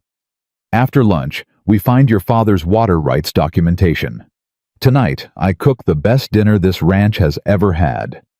Tomorrow, you go to that meeting and you don't sign anything, and I will have something for you to bring with you that he won't expect." Calder looked at her.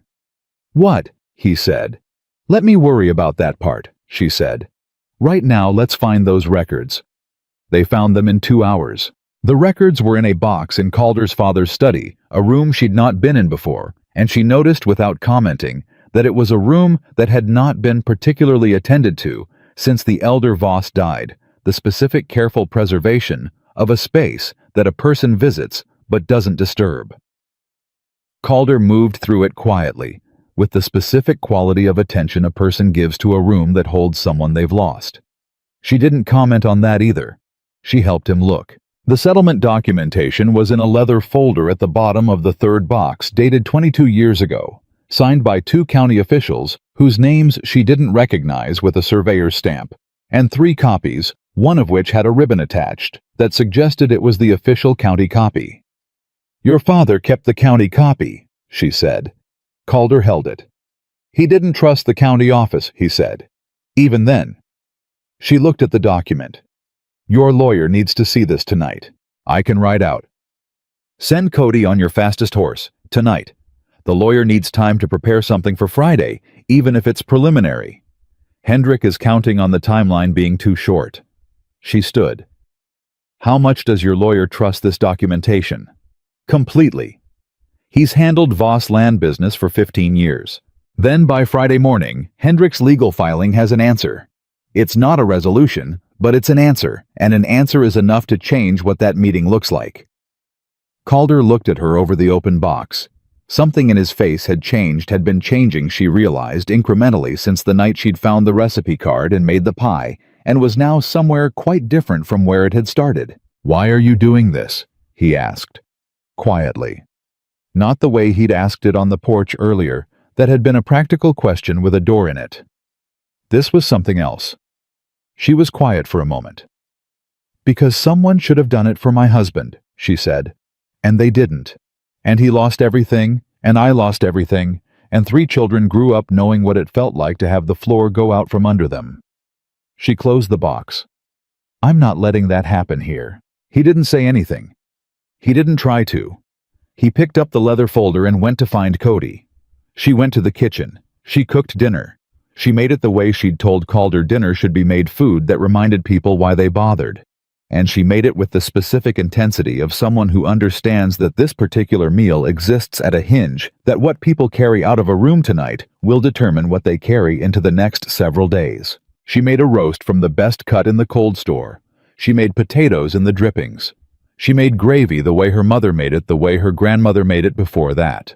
She made bread that came out with a crust, that sounded right when you tapped it, the sound of something done properly. And she made a second pie, because the first one had done something in that room that she intended to repeat. While she cooked, Lila sat at the kitchen table and did something Rhea hadn't seen her do in months. She read. Just read, feet tucked under her, a book Walt had found somewhere in the house and brought to her without ceremony, reading the way she'd read when she was younger, and the world wasn't asking so much of her yet. Bess was outside with the horses. Owen had fallen asleep on the kitchen floor with his head on his arms, which was a thing he did when he felt safe enough not to need a proper bed. She looked at her children. She kept cooking. The dining room was full. Every remaining man showed up for dinner, and they came in differently than they'd been coming in not just earlier, but with the deliberateness of people who had decided something and wanted to be where they'd decided to be. Russ and Patterson had quit that morning, and nobody pretended otherwise, but nobody performed the quitting either. Nobody made it larger than it was, because the men at this table had something that those two had walked away from, and they knew it without having to say so. Calder sat at the middle. He talked to them. Not about Hendrik, not about the legal filing, not about Friday. He talked to them about the ranch, about what needed doing, and what had been done well, and what he intended for the spring. He talked to them like a man who had a spring to plan for, which was, she understood the point. She brought out the pie at the end. She put it in the center of the table, and she stepped back, and she watched 20 faces look at it, and then look at each other, and she saw the thing she'd been building since 4 o'clock on the first morning. Not loyalty exactly, not yet, but the foundation of it. The thing that loyalty grows from when you give it enough time and enough care. Walt cut the first slice. He held it up for a second. That first slice just held it in the air and looked at Calder. "To the ranch," he said. That was all. 20 men said it back. To the ranch. She was in the kitchen when Calder came to find her an hour after dinner, when the cookhouse had finally slowly emptied. He stood in the doorway and she turned to look at him, and his face was different. Not the controlled stillness, not the working through something, not the careful public face.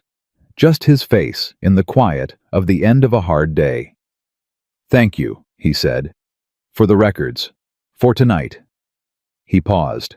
"For all of it." "Cody got away all right?" she asked. "Rode out an hour ago. He'll be back by morning." She nodded. She turned back to the cleaning. "Rhea." She stopped. "What you said this afternoon about looking for a door." He was quiet for a moment. "This is one, if you want it." She didn't turn around immediately. She held that for a moment, the weight of it, the shape of it, what it meant and what it didn't mean yet, and what it might become with enough time. "I know," she said. She heard him nod. She heard his boots on the floor. He stopped at the door. "Get some sleep," he said. "Tomorrow's going to be long." "It is," she agreed. "And I'll be up before 4. He made that sound again, the not quite laugh, the one she'd only heard twice. Then he was gone. She stood in the kitchen alone, and she pressed her palms flat on the work table, and she breathed. Tomorrow was going to be long. Friday was going to be longer. And whatever Marcus Hendrik had planned for that meeting, whatever move he thought was coming, he had not accounted for what she was going to put in Calder's hand before he walked through that door. She'd been thinking about it all afternoon. Since the envelope, since the legal notice, since the particular moment when she'd understood that Hendrik had looked at Voss Ranch and identified every vulnerability except one. He hadn't looked in the kitchen. He hadn't considered the people who came through it. He hadn't thought about Walt's 30 years, or Cody's refusal, or 20 men who didn't want to leave a table, or an old woman who'd opened a door to a stranger without knowing why. He hadn't thought about what people do when they feel like they belong somewhere. She went to the storeroom. She found her mother's recipe book. She sat on the floor with it in her lap, but this time she opened it. She turned to a blank page at the back. There were several. Her mother had left space for what came after, and she picked up a pencil. She began to write. Not a recipe. Something else. A document of a different kind, names and dates, and the things Walt had told her, and the things Cody had said, and the pattern of it all laid out in her plain, clear handwriting, the shape of what Hendrik had done over 2 years, mapped against the things she knew. Small things that were not small when you put them together. The flour delay. The cook who'd left for a better offer. Russ and Patterson. The legal filing prepared before the meeting was announced. The delivery of the letter on the same day as the legal notice, timed, coordinated, designed. She wrote for an hour. When she was done, she looked at what she'd written. It was not evidence in the legal sense, but it was a pattern clear and documented in the handwriting of a woman who had no reason to fabricate it, and every reason to tell it true.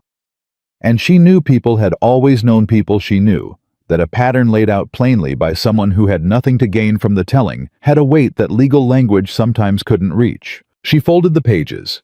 She tucked them inside the leather cover of her mother's recipe book. Tomorrow she would give them to Calder. She would tell him what they were and what they weren't, and let him decide how to use them. That was his decision. It was his ranch, his fight, his name. But he would not walk into that meeting empty-handed. She closed the book. She looked at her children sleeping. Owen with his arms out. Bess curled tight. Lila on her back, hands folded even in sleep, the little general. She had walked into this county with 43 cents, and her mother's recipes, and 3 children who needed her not to stop. She had not stopped. She put her back against the wall and she closed her eyes, and she listened to the ranch settle around her, the sounds of a place that was still standing, still breathing, still intending to be here in the morning, and she let that be for tonight enough. Cody came back before dawn.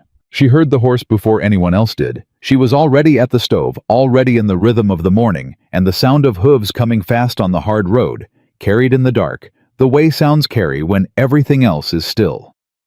She stepped to the door and listened, and knew from the pace of it that he was not coming back with bad news. Bad news made people ride differently. This was the pace of someone who had something and was in a hurry to deliver it. He came through the kitchen door with his hat pushed back, and his face red from the ride, and a leather satchel held against his chest like it was the most important thing he'd ever carried, which at this particular moment it might have been. "Lawyer sends this," he said, and held it out. "He says to tell Calder his exact words. He says tell him the settlement documentation makes the filing frivolous. He says Hendrick's lawyer should have known better, and either didn't or didn't care, and either answer tells you something about the quality of the game being played." She took the satchel.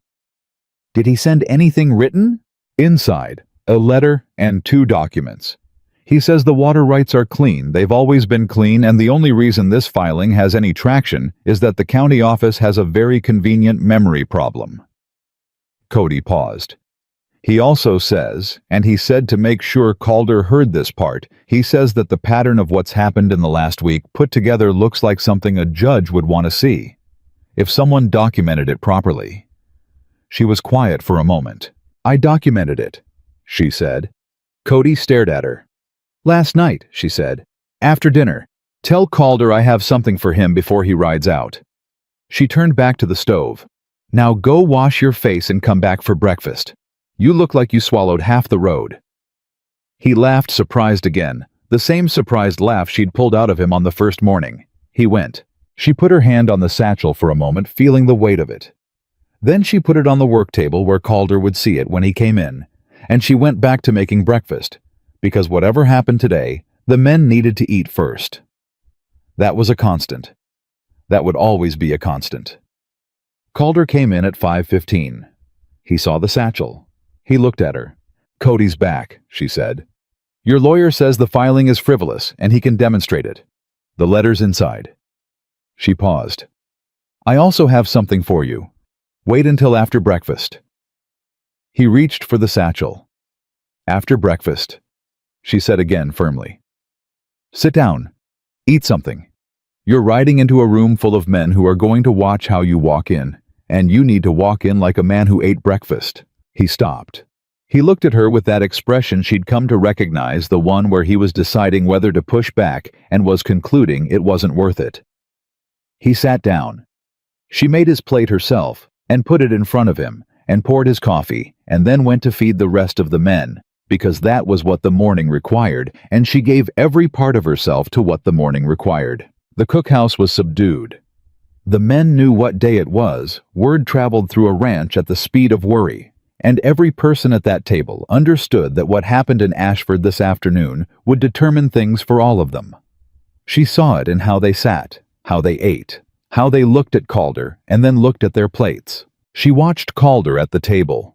He ate steadily, calmly, with the deliberateness she'd asked of him, and she watched the men around him take that in, the way she'd known they would, measuring his steadiness against their own anxiety, and finding in the comparison something to borrow. When plates were cleared, she brought the 2 documents from her mother's recipe book, and she set them in front of him at the table, with Walt on one side, and Cody on the other, and the room not yet fully emptied. "What is this?" Calder asked. "Everything I observed from the day I arrived," she said. The flour delay. The cook who left for a better offer. Russ and Patterson. The legal notice and the letter arriving the same day. The rider at the gate before I was officially hired. The pattern of it with dates and names where I had them in the order it happened. She sat across from him.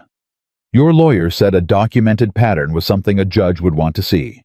It's not legal testimony, but it's a record in my handwriting signed with my name from someone who was here and had no reason to construct it. Calder looked at the pages. He read them, all of them, carefully, the way he read everything. Walt leaned in. Cody read over Calder's shoulder without apology. When Calder finished, he looked up at her. You wrote this last night, he said. After you went to bed. After a full day of cooking and the record search and... The work needed doing, she said. So I did it. Walt made a sound that was not quite words. He pressed his lips together and looked at the table and didn't say anything, which, from Walt, was the loudest kind of response. Calder looked at the documents for another moment. Then he folded them carefully and placed them inside the leather satchel with the lawyer's letter. He looked at her across the table. Come with me, he said. She blinked. To the meeting. Yes. The room was very quiet. Calder. He put your name in a legal filing, Calder said. His voice was even but underneath. The evenness was something with heat in it, something she hadn't heard from him before. He made you part of this. He counted on you not being in that room. He held her gaze. I want you in that room. She thought about it. She thought about what it would mean, a woman walking into a county merchants meeting, a plus-size woman who'd arrived in Ashford 6 days ago with nothing and been turned away from every door, walking into a room full of men who'd already made their decisions about her. She thought about what Hendrik would see when she walked in. The lever he'd built. The instrument he'd tried to use against a man who was standing right beside her. She thought about what she wanted her children to know about the kind of woman their mother was. I'll need an hour to set up the kitchen for lunch before I go, she said. Walt stood up immediately. I can manage lunch. She looked at him. Can you cook? I can heat things, he said firmly. And I can make sure nobody burns the building down. Go. She looked at Cody. I'll help Walt, Cody said. He was already standing. She looked at Calder. She nodded once. She went to tell Lila. Lila was in the room. The real room Calder had cleared for them, with a window and space for 3 children to exist, in sitting with her book and her careful morning posture.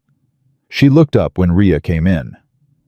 I need to go to town, Rhea said, with Calder. Lila closed the book. She did not ask why. She was 9 years old, and she asked why less than almost any adult Rhea knew, because she'd learned that why came after the thing, not before it. How long, she asked. I don't know, a few hours. We'll be fine. I know you will. Rhea crouched down to her level. Walt and Cody are here. You know where everything is. Lila put her hand on her mother's arm, just placed it there briefly, warm and steady. Mama, she said. Go. Rhea stood up.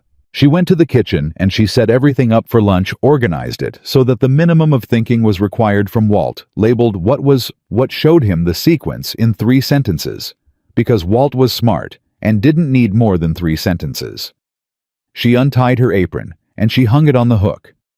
She picked up the small folded document she'd set aside, the pattern she'd written her copy because she'd written too. She put it in her pocket. She walked out to where Calder had the wagon ready. He looked at her when she came out, and whatever he saw in her face made him simply offer his hand to help her up without speaking. She took it and climbed up and sat straight. They rode toward Ashford. For the first mile, neither of them spoke. The road was dry, and the morning was already warm, and the land moved past them with the patient indifference of land that has seen many kinds of trouble and expects to see more. Then Calder said, There will be 15, maybe 20 merchants at this meeting. Most of them have already decided to sign. Why? Because Hendrik has made the math work for them individually. Better prices on supplies they buy through his distribution, better road access, faster delivery. The collective cost doesn't register until you add it up. He kept his eyes on the road. And because most of them are afraid. Of what specifically? Of being the one who doesn't sign. Of being Calder Voss, of having things go wrong slowly in ways that are hard to prove. He glanced at her briefly. They'll sign, because the alternative is being where I am. And where I am looks from the outside like a man who's losing. She was quiet for a moment. Does it look that way to you? He thought about it. She appreciated that about him, that he actually thought before he answered. No, he said. It looks like a fight I can win, but I know things they don't. Then let's make sure they know them too, she said. He looked at her sideways. What are you thinking? I'm thinking that Hendrik built his plan around individual fear, she said. Every merchant afraid of being the example. Every merchant doing the math for themselves alone. He's counting on them not doing the math together. She looked at the road ahead. If they understood what the agreement actually costs collectively long-term, once he has the exclusive, they might do different math. Calder was quiet. Do you know those men? She asked. The merchants. Personally. Some, the older ones. My father knew most of them. Then when we get there, she said, I need you to let me speak to the ones you know before the meeting starts. Quietly. One at a time. He looked at her. Ria. I'm not going to argue your case for you, she said. I'm going to ask them to do arithmetic. She met his gaze. I'm very good at arithmetic. They arrived in Ashford 40 minutes before the meeting. She had not been back since the day she'd walked out. The town looked the same. Of course it did. Towns don't change in a week. The hotel with its vacancy sign. The boarding house at the end of the row. The street where 4 doors had closed in her face and a woman had called her a stray. She climbed down from the wagon without assistance, and she stood in the street, and she looked at the town directly the way you look at something that hurt you when you've decided it doesn't get to do that anymore. Then she walked with Calder toward the meeting hall. He knew 3 men outside, older merchants, the kind with their own history. In this county, men who remembered a time before Hendrik. Calder introduced her simply, without elaboration, Ria Callan, who manages the kitchen at Voss Ranch. She shook their hands and she talked to them one conversation and then the next, and she asked them the questions she'd been constructing since the night before. Not about fear, about numbers. What does exclusive supply access cost when the man controlling it decides the price? What does a road contract look like when there's only one party to negotiate with? What does the next 5 years look like if every business decision in this county requires Marcus Hendrik's approval? She didn't answer the questions. She asked them, and she watched each man's face as the arithmetic moved through it. The first one said nothing. He just nodded slowly and looked at the ground. The second one said, Hendrik won't, he's a businessman, he won't, and then stopped because the sentence had a conclusion he didn't want to reach. The third one, whose name was Elmore and who had been selling dry goods in Ashford for 31 years, looked at her for a long moment and said, Are you always this direct? I've been in a hurry for most of my life, she said. It saves time. He laughed, a real laugh. Then he looked at Calder and said, She's something Voss. Calder said, I know. The meeting started at 10 o'clock. The hall was a plain room. Long table at the front, chairs arranged in rough rows, the specific atmosphere of a space that doesn't know yet what kind of meeting it's hosting. Hendrik arrived precisely on time, which was the kind of punctuality that was meant to communicate something.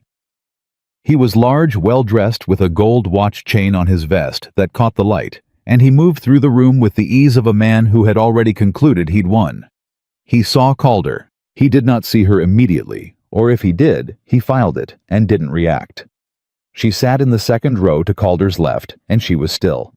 The meeting opened with a presentation of the supply agreement terms delivered by Hendrik's man, the same one she'd taken the envelope from at the ranch gate. He was smooth organized, made the numbers sound like generosity. She listened to every word and tracked every figure and said nothing. Hendrik spoke next. He spoke well. She could acknowledge that the craft of it, the way he made the agreement sound like a community decision when it was constructed specifically to remove the possibility of community from future decisions. He was persuasive in the way that men are persuasive when they've had years of practice and a room full of people who need to believe the best interpretation. When he finished, he opened the floor. Silence. She had expected silence. Fear produced silence initially. Then one of the older merchants, not one she'd spoken to someone she didn't know, said, "What about the water rights dispute with Voss Ranch?" A shift in the room. Small, significant. Hendrik's expression didn't change. "An ongoing legal matter," he said. "Entirely separate from today's agenda." "Is it?" the man said. "Because the timing of the filing looks—" "The timing is coincidental," Hendrik said. "And I'd ask that we keep today's discussion focused on the agreement itself." Calder stood up. The room went very quiet. She felt it, the quality of attention shifting the way a room's attention shifts when someone does the unexpected thing. "I'd like to speak," Calder said. "Mr. Voss," Hendrik said. "This meeting was convened for county merchants, and while Voss Ranch certainly qualifies—" "Then I qualify," Calder said. "I'd like to speak." A pause. Hendrik was calculating she could see it from the second row, the rapid assessment of whether refusing Calder the floor did more damage than allowing it. He gestured, "Go ahead." Calder spoke plainly the way he did everything. He put the lawyer's letter on the table, not dramatically, just placed it there factually. He stated what it contained. He said the water rights settlement was 22 years old and documented, and the filing against it was either incompetent or deliberately misleading. And either answer should concern everyone in the room about the quality of the legal architecture being used to support the agreement they were being asked to sign. He spoke for 4 minutes. He didn't raise his voice. He didn't perform anything. When he sat down, Elmore, the dry goods man with 31 years in Ashford, stood up. "I've got a question about the exclusivity clause," Elmore said. "Specifically about what happens to pricing after the first year." Hendrik's man started to answer. Elmore said, "I'd like to hear it from Mr. Hendrik." Another shift. She felt it larger this time. Hendrik answered. The answer was smooth and general, and carefully didn't commit to anything specific, and the men in the room who'd been doing arithmetic since her conversations outside heard the vagueness, and their faces showed it. A second merchant stood up. Then a third. The questions were not hostile. They were the questions of men who had started doing different math. She did not speak. She had not planned to speak. This was Calder's room, and these were his county's men, and the thing she'd come here to do, she'd done it in 40 minutes outside before the meeting started. But then Hendrik looked at her. He looked at her with a specific quality of attention the first time he'd looked at her directly, the first time he'd really registered her presence, and she saw it happen, saw him make the connection, saw him understand who she was, and something moved across his face. Not fear, not quite, but its first cousin. He said, "I believe you're the woman who was recently hired at Voss Ranch." Every head in the room turned. She met his gaze. "Rhea Callan," she said. "I manage the kitchen." "You've been at the ranch how long?" 6 days. A murmur. She let it move through the room without reacting to it. "And in 6 days," Hendrik said with the tone of a man building to something, "you've become involved in the business affairs of the ranch." "Mr. Hendrik," she said, "you put my name in a legal filing 3 days after I arrived. I think that makes you the one who involved me." The room went very still. She reached into her pocket. She took out the folded pages. She held them up, not for the room, just so he could see them. "I've been keeping records," she said, "since I arrived. The things I observed. The pattern of what's happened in the past week." She paused. "A cook notices things. It's part of the work. You watch what comes in and what goes out, and you track what's missing, and you learn over time what a healthy operation looks like versus one that's being interfered with." She held his gaze. "I'm very good at what I do." Hendrik stared at her. "I'm not a lawyer," she said. "I'm not making legal claims. I'm telling you and everyone in this room that I came to Voss Ranch 6 days ago with nothing. And in 6 days, I have seen enough to write 12 pages of documented observation about how a campaign of economic pressure operates against a property its target won't sell." She lowered the pages. And I can tell you, as someone with no prior interest in this county's politics, that what I observed does not look like a man who wants to help this community. It looks like a man who wants to own it. Silence. Complete, total silence. Hendrik's face had gone through several things during her speech and had arrived somewhere that was not the smoothness it had been. He said, "This is you're a cook. You have no standing in this." "I'm a mother of 3 children," she said. "I have a voice, and I just used it." Elmore made a sound. It was, she realized, with something warm moving through her. It was a laugh. Just a brief one. Suppressed, but real. The merchant beside him looked at his hands. The one behind him shifted in his chair. Hendrik said, "This meeting." "I'm withdrawing from the agreement," Elmore said. The room turned to him. He was standing, and he had the air of a man who has been waiting for 31 years to say a particular thing and has finally found the right moment. "I'm not signing," he said. "I want to see what Mr. Voss's lawyer produces in response to the water rights filing. I want to see some answers about that exclusivity clause. And I want to see—" He paused. "I want to see how a man who puts a cook's name in a legal document to leverage a rancher intends to treat the rest of us once he's got our signatures." 3 seconds of silence. Then the merchant to his left said, "I'm withdrawing too." Then another. Not all of them. 6 men held. 6 men had too much riding on Hendrik's goodwill to risk it on one meeting, and she understood that and didn't judge it because she knew what fear cost and how long it took to work past it. But 6 of the 15 signed. 9 did not. Hendrik stood at the front of the room with his prepared documents and 9 unsigned lines and a room that was moving out from under him. And she watched his face, and she saw the thing she'd been watching for the crack in the patience of a man who had been certain for 2 years that this was only a matter of time. The meeting broke apart the way meetings do when they've arrived somewhere nobody planned. Men stood and moved and talked in clusters. Hendrik spoke to his man in a low, controlled voice that carried nothing in it she could read, which meant he was being careful, which meant he understood something had changed. Calder was beside her. He didn't say anything immediately. He stood close enough that she could feel the steadiness of him, and she thought about the yard on the first night, and the brim of his hat, and the way he'd held out his hand, and she thought that 6 days was a very short time, and also in the way that mattered a very long one. 9, he said quietly. "It's a beginning," she said. "Not a victory. He'll regroup. I know." He looked at the room. "But 9 men just did something they were afraid to do 20 minutes ago." He glanced at her. "Because of what you said to them outside." "Because of the arithmetic," she said. "I just asked them to do it." He was quiet for a moment. "My lawyer can move on the water rights within the month," he said. "With your documentation added to what he already has, he thinks we can not only defeat the filing, but potentially trigger a county review of the road contracts." She looked at him. That would expose the contract with the commissioner," Calder said. "Yes." He held her gaze. "Which means Hendrik loses the road leverage. Which means the supply agreement he's been building collapses without its foundation." She absorbed this, the full shape of it, what it meant for the ranch, what it meant for the county, what it meant for the 9 men who'd just refused to sign, and the 6 who'd been afraid, and might in time become afraid of something else instead. "It'll take time," she said. "Most things worth doing do." She looked at him. He was watching her with that expression, the one that had been working towards something since the first night, the one that had been getting closer every day, the one she'd been careful not to name too early, because she'd learned that naming something too early was how you frightened it away. "Come home," he said. Not an order, an invitation.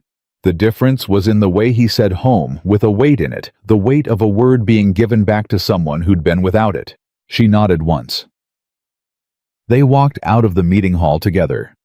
The street was the same street.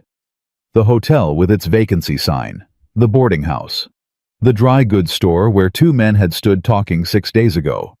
And she'd stopped walking because she'd heard the word cook and the word desperate and recognized them as the last chance that still had a door open. She stopped in the middle of the street. Calder stopped beside her. She looked at the building where the woman had called her a stray. She looked at the hotel where the man had lied to her face. She looked at the street she'd walked the length of with 3 children and 43 cents, and her mother's recipe book keeping her chin level because she would not give this town her shoulders. She was still here. She was still standing in this street, and she was standing straight, and beside her was a man who'd said, "Come home," and meant it, and ahead of her was a ranch where 20 men were waiting to eat lunch, and her daughter was reading a book in a room with a window, and her son was probably underfoot in the kitchen, trying Walt's patience in the specific cheerful way Owen tried everyone's patience, and her youngest daughter had opinions about horses. She was still here. She turned away from the street and she walked to the wagon and she climbed up, and Calder climbed up beside her, and they rode back toward Voss Ranch on the road she'd walked 6 days ago with everything she owned on her back. The children were in the yard when they arrived. All 3, Lila with her book but not reading it, Bess with a horse brush she'd claimed as her own, Owen running in the particular directionless way of small children who have energy and nowhere specific to put it. They looked up when the wagon came through the gate. Owen reached her first. He came at a dead run, and she climbed down and caught him, and he pressed his face against her shoulder and said muffled, "Walt burned the bread." "I did not burn the bread," Walt said from the porch, with the dignity of a man deeply wronged. "It was a little burned," Cody said. "It was on the darker end of done," Walt said. Bess appeared at her side, leaning against her with the unconscious certainty of a child who assumes her mother is there to lean on and has never been wrong about it. Lila came more slowly, book in hand, and stood before her and looked at her face with those precise reading eyes. "It went well," Lila said, not a question. "Well enough," Rhea said. "Did he lose?" She thought about it. He didn't win what he expected to win. Lila nodded once. Case assessed. She opened her book and went back to the porch. Owen was pulling on her hand toward the kitchen. "Can you fix the bread?" he said. Walt's bread tasted like the time Bess ate the soap. "I did not eat the soap," Bess said. "You licked it." "That is not." "Come on," Rhea said. She took Owen's hand and Bess's hand, and she walked toward the kitchen, toward the stove she'd rebuilt from nothing, and the work table she'd scrubbed, and the hook where her apron hung.